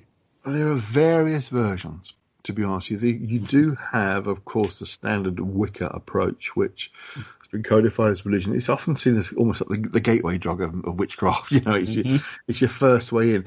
It used to be said of sort of higher magic that chaos magic was the way into the higher realms of sort of ceremonial magic. Well, Wicca is kind of the way into witchcraft. But there are different forms and variations. I mean, Garner had his own, which he began, and there are other people who come along a little bit later on. A prime example is, I never know his bloody man's name. Robert Cochrane is his writing, Lee Bowers? Well, Robert Cochrane, we'll use that. It's his fake name. He created his own kind of reaction to it, in his own kind of what he called traditional witchcraft. That kind of began to emerge. You have Alexander Sanders, who more obviously mixed witchcraft ideas with ceremonial magic. His is much more codified as a magical system that is more akin to Golden Dawn-esque magic. There is definitely kind of that influences in there. He pops along in the 1960s as well, and his stuff's really good. I've got quite a few of his original diary. His original writings was published recently, always handwritten notes, and they're fascinating to read. So that's another kind of angle of the Alexandrian witchcraft, which is a bit more ceremonial based. And of course, coming into more recent times, you've got a number of figures who have established variations of what you might call traditional witchcraft, which does definitely encompass elements of the Victorian folk discoveries and writings. I mean, one particular person I know quite well is Gemma Gary, and her form of traditional witchcraft she's become very well known, very popular, and it's good. It's rooted more in historic folklore writers. Bothwell. Let me just grab the book, see remember the exact title. Go to the shelf. Honestly, go to the shelf. Popular romances of the West of England by, I'll say James Hunt. It's not James. He was a guy who rode motorbikes. Robert Hunt. Published in 1809. This is a collection of mainly stuff from sort of the West Country, old Cornwall. And this, along with the Bothwell book, whose title is getting my mind at the moment, of the fact of the material that Gemma first began to sort of draw from to to formulate our own traditional witchcraft practices. So the traditional witchcraft, the traditional term is the idea is drawn a little bit more from historic documents and historic texts rather than made up stuff. So that's the different angle. Again, that you can go deeper. One area of magic I am particularly interested in is called Sabbatic Craft, which is resulting from the work of Andrew Chumley. Now, that too combines elements of high ceremonial magic with more kind of this folk magic we're talking about as well, and it also involved things like elements of voodoo come into it, and some of the old magic of Austin Spare, the artist, whose work kind of leans into the chaos stuff that I was talking about a moment ago. So it becomes even more murky. I mean, we're talking more pulling elements in now, aren't we, from lots of different belief systems. So so it's becoming. It is becoming more and more murky. Not so much belief systems, more practices, bringing elements of different practices together is a better way of putting it. And it's a positive synthesis. Now, there's a debate whether the Cult of Sabotage material is genuinely historic. There are some who tell you that it has got a history, mainly in Wales, where Chumley's family are kind of from, that there are elements of Welsh practices. And in fact, having got some of the books they talk about as some of the source material for Cult of Sabotage ideas, and I can see the elements are there that are drawn from Welsh magical practices. Now, whether it's family tradition or it's published texts that talk about Welsh magical practices, I wouldn't know. And you can't, because like Andrew Chumley died a good few years back now. He was actually quite young. He's only a year older than I am, which is distressing. He passed for a good few years. He died of a massive asthma attack, unfortunately. Although some will tell you that they killed him off magically, which is complete nonsense, but he did unfortunately pass away quite young. But his writings he's taking things in a different direction, which is I find fascinating. We like his stuff, let me put it that way. So I'm quite impressed by it. So, but there are other practices that there's a blurring now that is occurring between different forms of magical craft that are mixing different elements that are a lot of what we call personal gnosis, which is kind of your own constructed system. Again, based on historic elements, and some are entirely brand new and put together. It's not a problem, because ultimately the idea is if it works, it works. That's what matters. Yeah. Whether it's ancient from sort of the non-existent druids of the past, or it's sort of ancient Greek material from prehistory, or it's something that someone put together 20 years ago. If it works, it works. I mean, a good example we've talked about ourselves before is one of my interests is the Icelandic Stave magic. Icelandic Stave magic is unique to Iceland. It occurs nowhere else. It's a combination of kind of runic magic and ceremonial magic. Some of the sigils of Goetic magic particularly have been combined together to create these staves, these magical symbols. You don't get anything like that historically anywhere else other than Iceland. And yet, you see versions of it in modern times now coming out from various different writers who create their own versions, which, again, why would that be a problem? Because these things have clearly been put together by somebody or a group of people at one particular point in time. When Christianity first reached the shores of Iceland, these other texts came with them because it was relatively recent. Obviously, relatively recent, about the 1500s, so it was a long while ago, but when Christianity really came to places like Iceland. So they came sort of hand in hand, the sort of magical practices of Central Europe with the Goetic magic and Solomon, and Christianity itself came almost together. So you get this unique blending of two different systems that work together happily, comfortably. So, you don't have to, you can be a purist of one particular form of magic if you want to be, but you don't have to be. I mean, I've written, several books, and they're all about different elements of the occult. They're quite different elements of the occult. They're some way apart, and particularly people who've read my rune book get annoyed I've written about stuff that other than runes. I think, how dare you write about more than just runes? It's like, what? People talk that way. They do. Some of the people who've picked up my book on the runes are somewhat right-wing leaning, shall we say, a bit of that element, unfortunately, that exists in certain parts. The fact that my next book out next year is on the dark side of the Kabbalah, Jewish magic, is going to horrify them, but I don't give a damn. It's what I write about, what I'm interested in. So, that it is okay to blend, as long as you kind of know what you're doing. It's important to have a good foundation knowledge in what it is you're working with before you start trying and blend things together or, cut corners, if you like. You have to do the work. You can't just say, oh, right, I'm not going to do this bit, I'm going to just do that bit and see what happens. Because what tends to happen is nothing happens. It doesn't do anything, it doesn't work. But you can blend and intermix stuff if you do it the right way. It's like making a good cup of tea. If you like milk and sugar in your tea, you've got to get the right amount of milk and the right amount of sugar to make a nice cup of tea. If you like 2 sugars, you put in 6, or half a cup's milk, or your tea bakes for 30 seconds or 2 hours, it's going to be horrible. You've got to get the balance right. If you can get the balance right, you can make something that's really nice. It's funny you should talk about like the Icelandic stave magic, because me and Paul know that Kerry's quite fascinated with that particular sort of magic, aren't you, Kerry? No, only one particular piece of it. Would you like to? It's the necromopants. I find that absolutely fascinating that somebody would do it. Oh, God.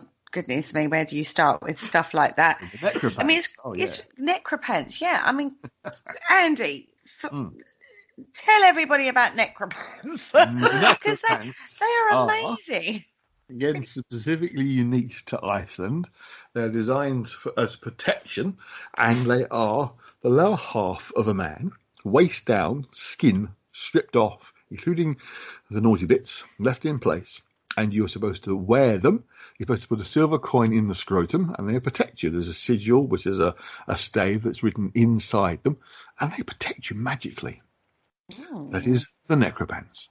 But you do have to have permission from the person who you're taking the bottom half from. It's not just like... Yeah, you have to have permission. I mean, God, who would grant that kind of permission is the question, but hey-ho. I just find that side of it absolutely fascinating. It's like, where did that come from? That very much is unique. I mean, the idea of using flesh and body parts is a common practice, but those necropants are quite specific. I mean, it's one of those things, you see quite often in witchcraft, is the use of the human skull.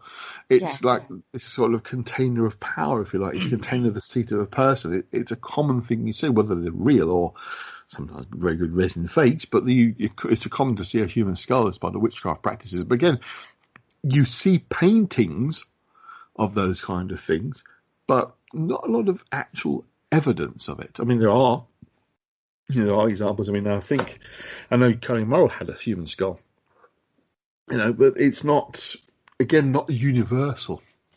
What excrements were used by these people is not that well known. So you find the use of human body parts. I mean, there's sort of books bound in human skin, especially particularly potently and powerful. I don't know why, but maybe it's because it's a human being that's the link, that kind of power usage. Yeah. I know of someone who recently did acquire a human skull, and we're quite sure that the former occupant of the skull wasn't very happy because she kept popping up in his house.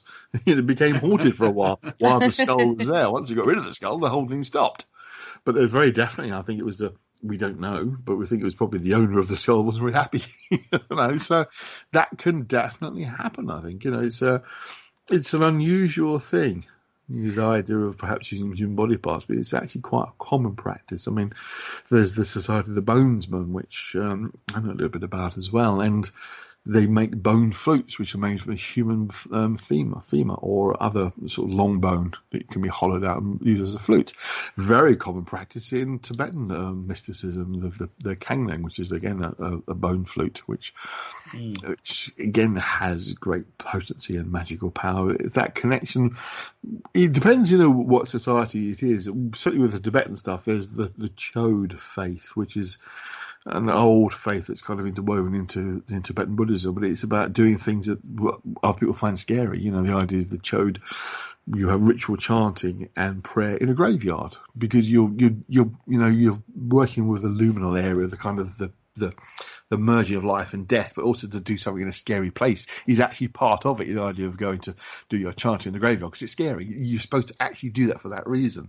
So, the use of human body parts is a common practice throughout the world in terms of magical practices. Paul? Okay, so I've got an interest in the Icelandic runes. Mm-hmm. And you suggested a book, didn't you, for the Icelandic magic? Yes. Do I need to get myself a pair of necropants? If you'd like to, yeah. You could if you wanted Who to. are you going to ask? I have no idea. Richard, would you prefer to donate? No, I'm fine, thank you very much. There's a whole practical side of this that my mind has just gone down a road of, and it's just wrong, really wrong on so many levels.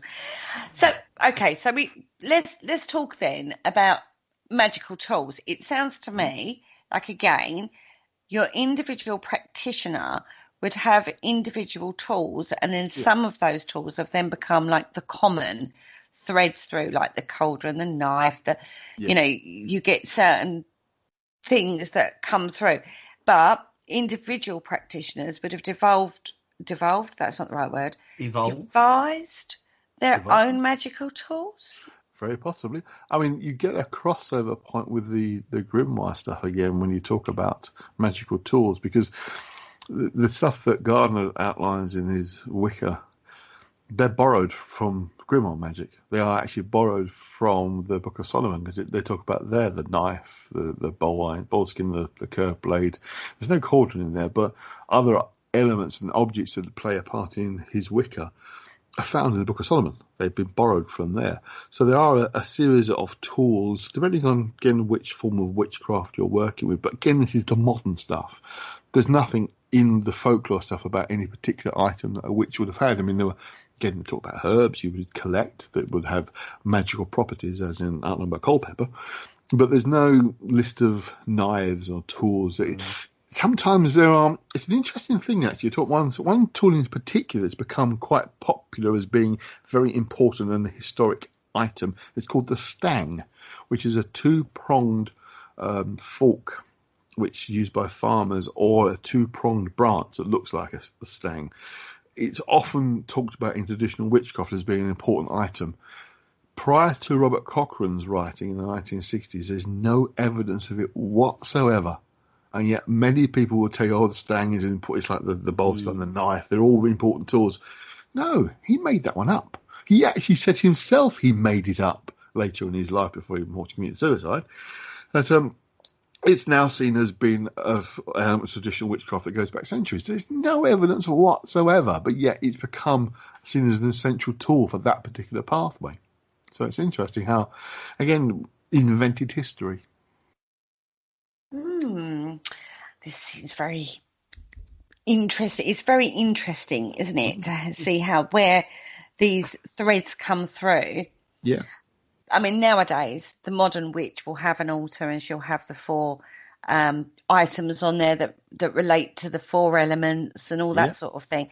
But there's no definitive guide to that way back in history that these things tie in. Yeah, no, I mean, you think that Gardner talks about his altar. Often the ceremonial stuff, as I said, borrowed is really Alexander Sanders, who came a little bit later than Gardner. But he's the one that's responsible for bringing a lot of those sort of ritual elements into it. But there are these items that have particular relevance and meaning. But again, they're kind of, it's wrong to say made up, because it always sounds a bit kind of frivolous. They are reinterpretations. So we said there are ideas have been borrowed from other places that don't really necessarily belong in historic witchcraft, because there's no evidence for it. Paul? Yeah, so, I mean, there's the stereotypical witch, the whole black hat, the black clothing, the green face or whatever. Where does that idea of a witch come from? Hollywood. Is it just from the movies? Pretty much the films, movies have originated of that kind of imagery. I mean, early on, obviously, they borrowed things like from folklore, things like the Grimm's fairy tales, the kind of depictions sort of in there, but that image that we have in mind now of the witch with the hat and all that kind of stuff, again, little bits of evidence of like paintings and art from history, but predominantly it's Hollywoodization that's created that imagery, yeah. You see a lot of 17th century woodcut sort of print blocks that's probably where it started from. It's probably sort of like an exaggerated sort of form of 17th century clothing, especially the hat. You know, they did wear quite wide-brimmed hats, whether conicaled or not is another. Yeah.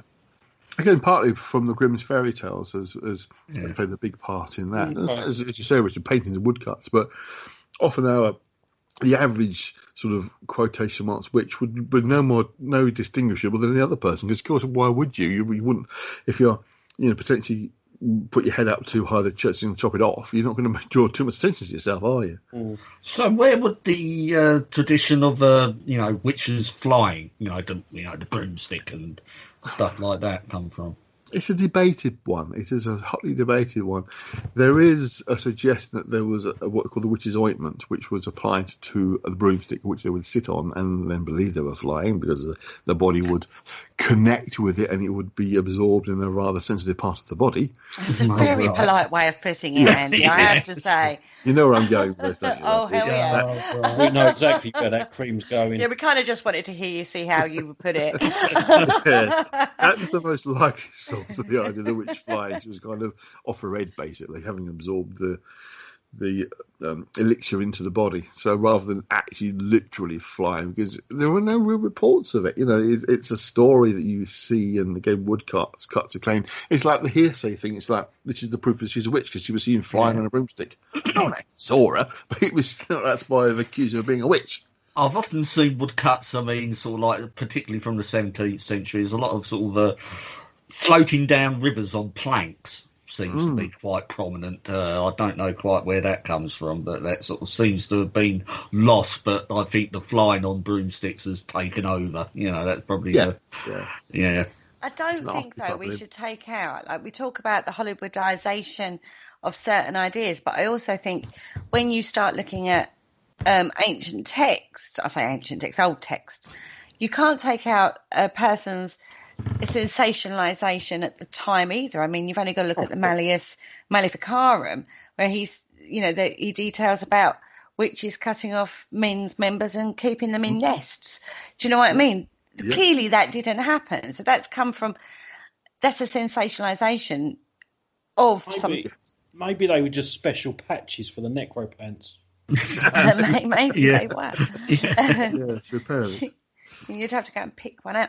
And when you start looking at that, you can't take out the human factor in this, of the sensationalization of things to fit your narrative of how you want people to perceive stuff.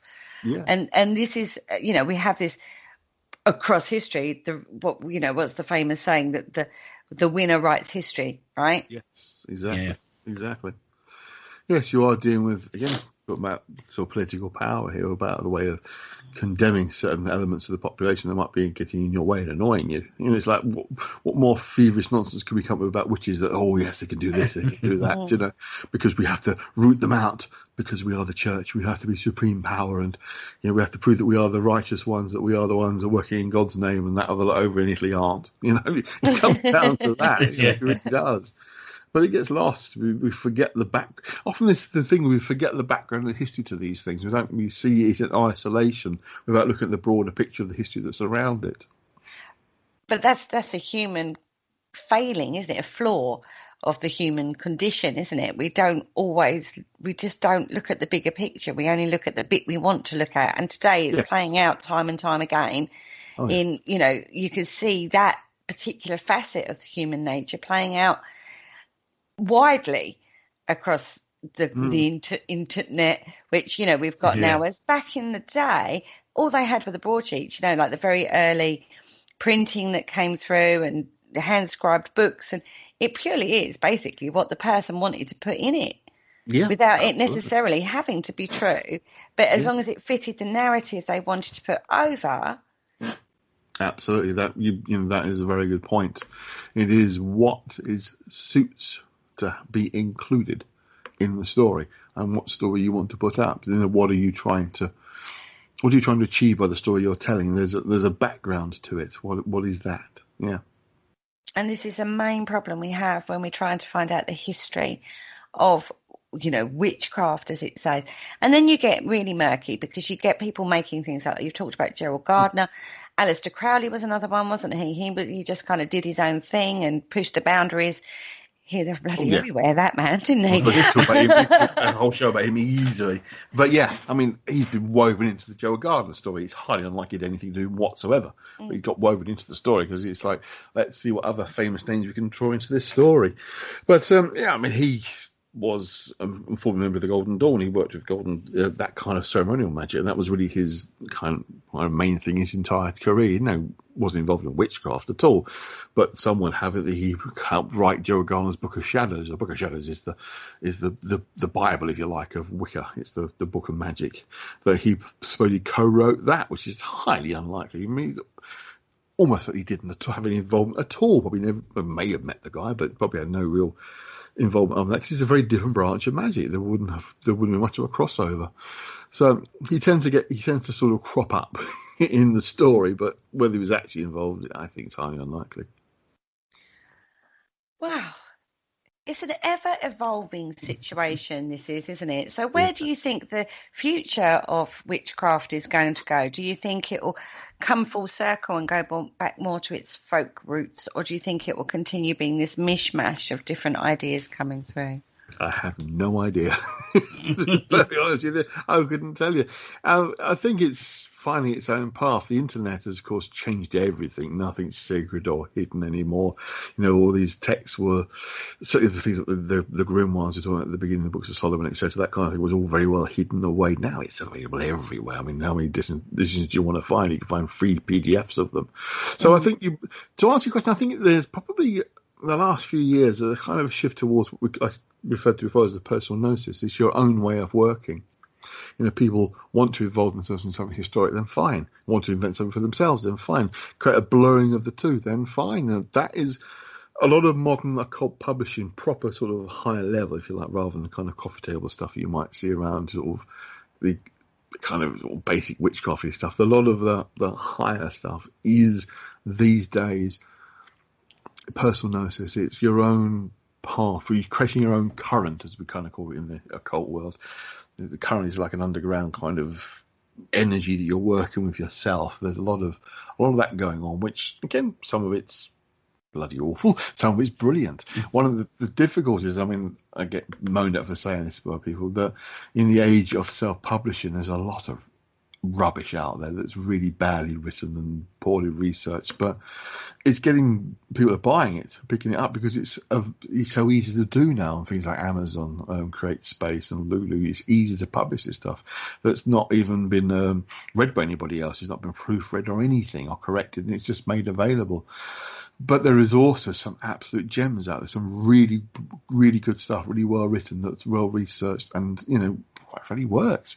So I think that you're probably going to see more different paths appearing and forming, and different reworkings, and renegotiating different levels and pathways, intertwining, and new ways of working being brought in together. I think it's become more widely available for definite, and people feel they are freer now to find their own path, or if they can't find a path for themselves, is to create their own path. I think probably the best way of putting it. It becomes more fluid. Yeah. It's always been fluid from the show, listening to it. It seems it's always had a fluidity, but it's a quicker fluidity now because of the access to information we have. Yeah. The danger is that people are cobbling together systems that, quite frankly, can potentially be dangerous. You're getting people who've literally only ever picked up one book of magic trying to summon powerful entities after reading about 5 pages, and then coming to people like myself and asking help. I don't know what I've caused. I mean, I get emails like that. I get messages of people asking me to help them because I had no details, but someone not that long ago contacted me about my book on Enochian magic, and was trying out sort of the middle of the book before even trying all the early stuff, and then saying, this weird stuff's happening in my flat, what have I done? I said, well, you should have started with page 1 for a start. Go back to page 1. Yeah, the worrying trend is paranormal teams are starting to bring magical practice into the paranormal in the attempt to get an elevated level of activity. And like you said, it's incredibly dangerous practice. I've seen that twice recently, of people trying to do rituals that summon a demon, and whether or not they're successful or not, well, it's subjective, but it's a worrying trend.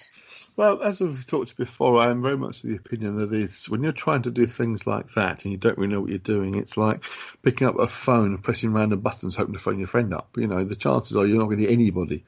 nothing's going to happen. Most often, when magical practice isn't done properly, nothing happens. You know, you get this idea of go wrong or the devil gets through and that sort of thing. It doesn't really happen that way. But, yeah, I mean, I've written an article for a period that was published a little while ago about the Dybbuk and Dybbuk boxes. You know, it's this bizarre blending of a very genuine medieval and earlier spirit possession called the Dybbuk, which is specific to Judaism. And sometimes it's not even evil. It's not a negative. It's sometimes it's a positive thing. Someone trying to fulfill a mission, if you like, that they didn't do in their own life, so they temporarily possess someone in order to complete the task. And they've gone from that into this bizarre notion of a box being possessed by Dybbuk. By the very nature of Dybbuk, he doesn't possess a box. He can't do. It's the whole bloody point. But yet it's become all these people buying these Dybbuk boxes and opening up, these bad things are happening. Yeah, because the chances are you're invocating yourself. You're literally giving your energy into this thing, and then something weird happens because of what you're doing. It's no more Dybbuk than it is Daffy Duck, but you've forced something to happen. That's the thing, you know. If you're using complex, high-level ceremonial magic, you don't do it right, bugger all happens. If you're trying to work low-level stuff and you're putting your energy, your vibe into it, you're giving energy into the thing itself, so it can manifest something by the nature of what you are doing. That's the thing to be careful of. I actually saw somebody asking for somebody who was selling Dybbuk boxes, like who out there sells Dybbuk, and I was so tempted. So tempted to say, yeah, I can do you a Dybbuk box. Cover it, wax it, candle out. I can do an eco-friendly Dybbuk box. Yeah. Just a little cardboard box. Yeah, why not? Yeah, I might do that. I'll list them on eBay. Eco-friendly Dybbuk boxes. Well, the funny thing is, the original Dybbuk box, which appeared in, I think it was in a movie, but I think it was just more like a creepypasta story in the early 2000s. That we've all seen a picture of the guy opens up, and it's like a wine crate, and there's no wax covering it. So where this idea of covering in wax came from even is a bit of a mystery, because that's an invention as well. I think that stems from the witch. Sort of sealing the box or something like that. It's just modern. Again, that modern evolution of something that they've seen that was old. They thought, Yeah. I mean, it's a funny thing when you talk about that kind of thing, where adaptation.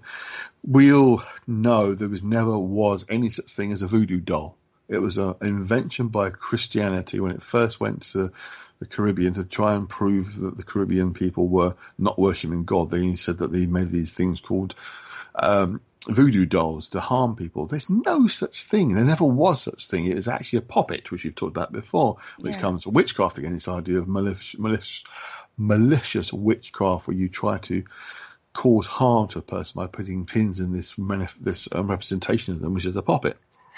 Now, if you go to voodoo practitioners in places like Haiti and even in New Orleans, you can get genuine voodoo dolls now, because they've taken the idea on board and added it to voodoo practice, because it's very much a living practice, voodoo. It's involving it. It's not set in stone as one particular form of work. But yeah, you can now get genuine voodoo dolls because they've adopted the idea into their practices. It wasn't there before, but it is now. So yeah. It's supply and demand, isn't it? Yeah, absolutely. It's what people wanted, so they started making them. Fascinating. I find the whole thing fascinating. Yeah. How, this is one area where you can sort of see threads of evolution, but without a full-blown, like I said earlier, this hodgepodge of history that's and tantalizing touches from history, like, the mummified cats and the witches' bottles and, things like that, the poppets and sigils that they used to put on, that bedpost for King James the First, things like that. When you start looking at things like that and those things get taken without really understanding it and adopted into something. And, it's just fascinating to me. We have actually come to the end of the show, guys. Good Lord. Really? Wow, that was quick. It just goes fascinatingly quick, doesn't it, when we get onto topics like this? It does. Should we do an extension? Well, maybe on another show, Okay. Maybe we shall expand on this on another show. And I'd like to thank Mr. Mercer. Thank you so much for joining us and bringing some, well, showing us that there isn't much sense to the historical references of witchcraft, really. That it is sort of a made-up history. You know, everyone picks their bit and decided to go with it. Reconstructed. Let's stick with reconstructed history. Made up sounds reconstructive. Yeah, we'll go with that. Andy, where can people find copies of your book? Particularly, you know, you've written How the Wicked Shall Decay, and your runic books, and you know the Corona Corunzum one, and all not Corona Corunzum. Libra Corunzum. That's thank you, Libra Corunzum. Goodness me, where can people get copies of your book? Okay, a quick rundown. At the moment, the only book of mine that's readily available is The Wicked Shall Decay, which you can get from Three Hands Press in America or Midian Books in the UK. My book on the runes, which the first edition sort of went out of print a couple of years back, is about to be republished in the second edition by Troy Books, which you can get from them and various places. It's now called Runa. It's been retitled back to its original title. It was Runan before. It's now Runa with an A because that's what it was called originally. That should be out either the end of this year or early next year. That's the second edition of that. Any day now, Three Hands Press will publish my book on Dante's Inferno, which we talked about a few weeks ago, and that's literally due out this month. And Liber Coronzon will be coming out in the second edition itself, probably not at least next year, maybe year after, but certainly a little way off yet because I've just started work on the second edition of that. I've also my book on the dark side of the Kabbalah called the Sefer HaSitra Akra should be out early next year, again from Three Hands Press. Unfortunately, because of certain circumstances we know about a certain pandemic that's affected a lot of people, it slowed down publication, unfortunately, for Three Hands Press, so that's why they're a bit delayed, but they will be out relatively soon. Fantastic. Excellent. Brilliant. Thank you so much for joining us once again, and I'm sure you'll be back. On another fascinating topic at some point in the future. Absolutely. On that note, if you'd like to see any of our very minor writings compared to Andy's, pop over to our website, paranormalconcept.com, and check out all the latest blogs that are up there. Another thing, we've been nominated for the Higgy Pop Awards. Yes. The best paranormal podcast. So you can also vote for us if you like the show. You can vote for us on the website as well. It's a big thing. What's that website's name? It's paranormalconcept.com. Okay, there you go. There's a link there, or you can go direct to the Higgy Pop page and find the awards there, like the nomination awards there. And we'll be very grateful if you could vote for us, because, you know. Absolutely. Because we are the best. It'll be lovely. Anyway, on that note, say good night, guys. Good night, guys. Good night, guys.